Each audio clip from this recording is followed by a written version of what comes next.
Em relação à questão ecológica e à questão da Amazônia, a gente sabe que há uma crítica muito forte, né, dos setores diversos da sociedade brasileira, sobretudo os mais progressistas, a determinadas ações econômicas, né? E, em parte, a gente se pergunta se, de fato, né, por exemplo, a mineração, né, a mineração ilegal, né, essa mineração ilegal que acaba levando, muitas vezes, não só a poluição do ambiente a partir do mercúrio, mas também levando a que o ouro seja exportado de uma maneira ilegal, sem trazer benefícios ao desenvolvimento do país, né? Por outro lado, nós também sabemos que a proposta que nós chamamos, né, de santuarista, que é preservar e não fazer economia nenhuma, deixar o Brasil e outros países subdesenvolvidos ou em desenvolvimento como reserva natural dos países ricos, ela também tem problemas, né? Eu me lembro de uma entrevista sua em que você citou uma ONG, né, que controlava uma parte da Amazônia quando você era ministro, que você tentou entrar com um integrante do Exército Brasileiro e ele não pôde entrar para não criar conflito com aquela ONG estrangeira. Ou seja, uma ONG estrangeira que tem mais poder sobre o território nacional do que um agente público, né, do Exército Brasileiro. Então, como lidar com essa contradição? Ou seja, o santuarismo, por um lado, mas, por outro lado, as circunstâncias que também levam a que muitos façam críticas à maneira como é explorado o território da Amazônia. A Amazônia vive um drama comum às causas generosas, universais, humanitárias, que é a chamada corrupção da virtude. O que é a corrupção da virtude? É você recobrir com o manto da virtude, da causa humanitária, da causa generosa, um objetivo que nem é humanitário e nem é generoso. Há um romance famoso de um escritor inglês chamado O Americano Tranquilo. Já se produziram 2 filmes sobre esse romance. E ele descreve o início da presença americana no Vietnã. E o que foi decisivo para os Estados Unidos anunciarem a intervenção militar no Vietnã foi o seguinte episódio: um atentado à bomba num café muito popular de Saigon, a capital do Vietnã, com centenas de vítimas civis. E esse atentado, com essas centenas de vítimas civis, foi atribuído aos comunistas. E a pretexto de que os comunistas tinham cometido esse atentado, os Estados Unidos anunciaram o envio de tropas para o Vietnã. Só que o atentado não foi cometido pelos comunistas. O atentado foi montado por um agente da CIA, que é entrevistado, porque ele é descoberto, por um jornalista inglês. Isso é a trama do romance do Graham Greene. E ele pergunta a esse agente americano que montou esse atentado em Saigon: mas você acha que a defesa da democracia justifica a morte de centenas de civis? E ele diz: claro que sim, porque ela evitará a morte de milhares de civis vítimas do comunismo e dos comunistas. Portanto, está plenamente justificado o atentado. Na questão do meio ambiente, a mesma coisa acontece. É uma causa generosa, humanitária, necessária. É preciso se pôr freio ao uso predatório dos recursos naturais. Tudo isso não está em questão, é verdadeiro. Mas, da mesma forma que, em nome da democracia, foram dados golpes de Estado, o Pinochet assumiu o governo no Chile, os militares no Brasil, no Uruguai, na Bolívia, na Argentina, em nome da proteção da democracia. contra a ameaça totalitária do comunismo, das ditaduras sindicais. Não era esse o discurso?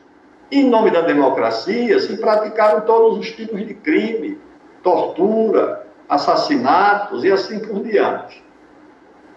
Por que eu estou citando esses episódios que eu chamo de corrupção da virtude?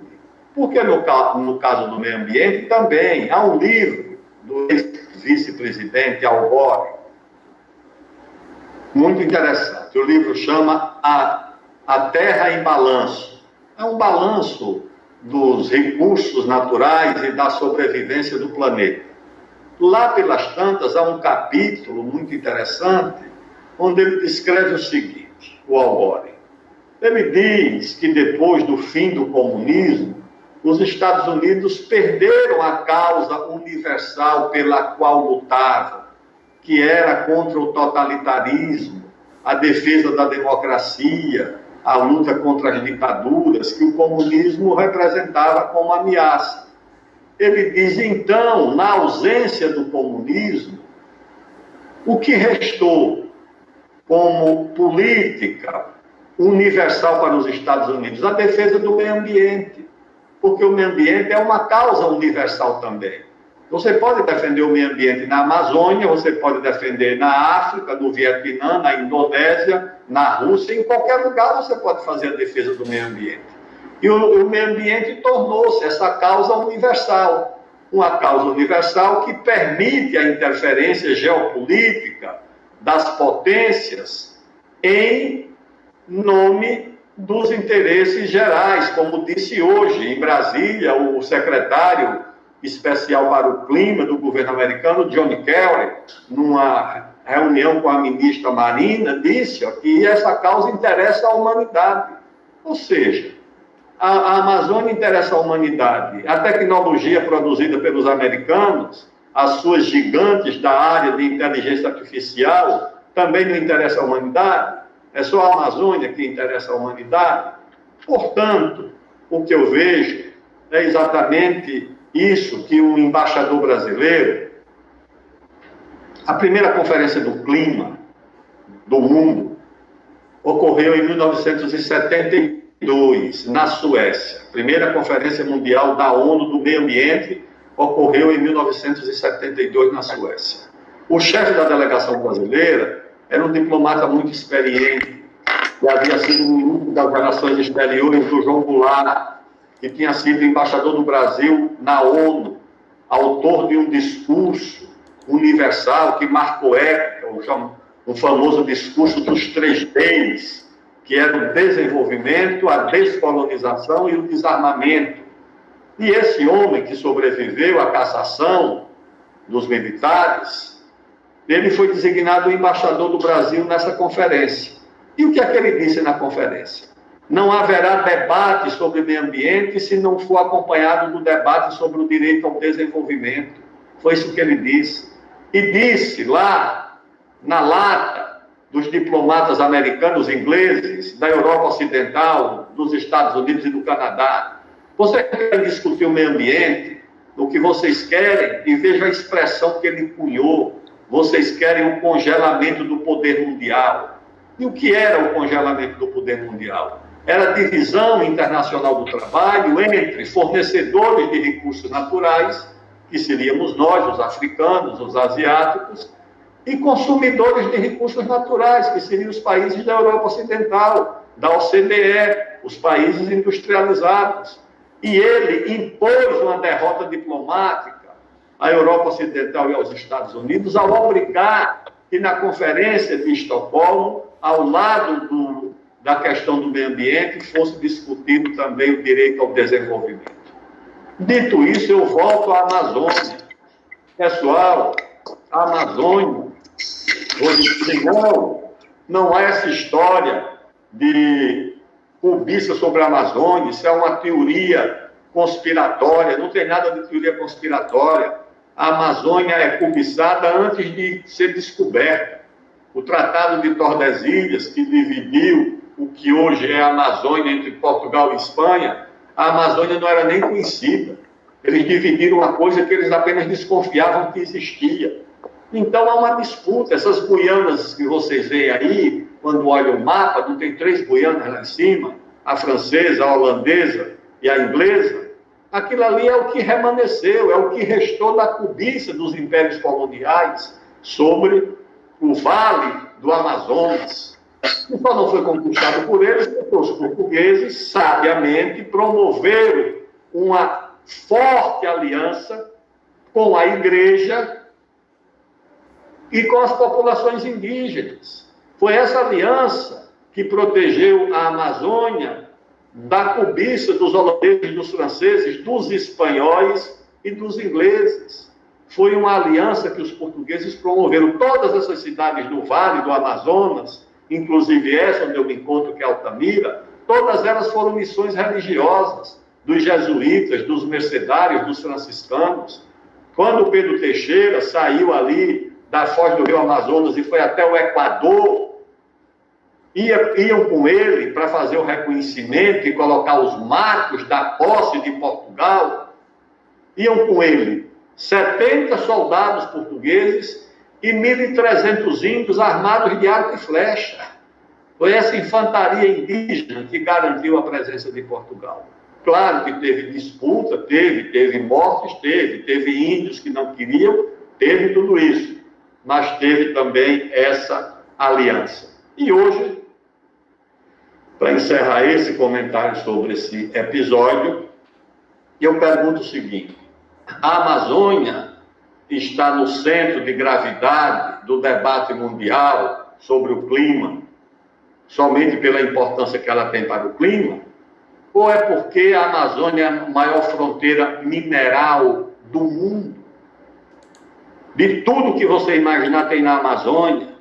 Tem petróleo na Amazônia, da foz do rio Amazonas, aqui no Marajó, até a fronteira com o Peru, lá no Acre. Toda a Amazônia está coberta de petróleo e gás de excelente qualidade. Aqui tem ferro, tem ouro, tem diamante, tem níquel, tem cassiterita, tem de tudo. Você tem a maior fronteira mineral do mundo na Amazônia. Você tem a maior reserva de água doce no mundo na Amazônia. Minhas amigas e meus amigos, na Amazônia há uma área maior de água doce de superfície do que a área do estado do Rio Grande do Sul.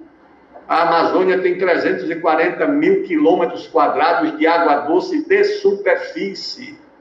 Pelo Rio Amazonas há uma vazão, prestem atenção, de 230 mil metros cúbicos de água por segundo. Vou repetir, 230 mil metros cúbicos de água por segundo, água doce, na estação seca.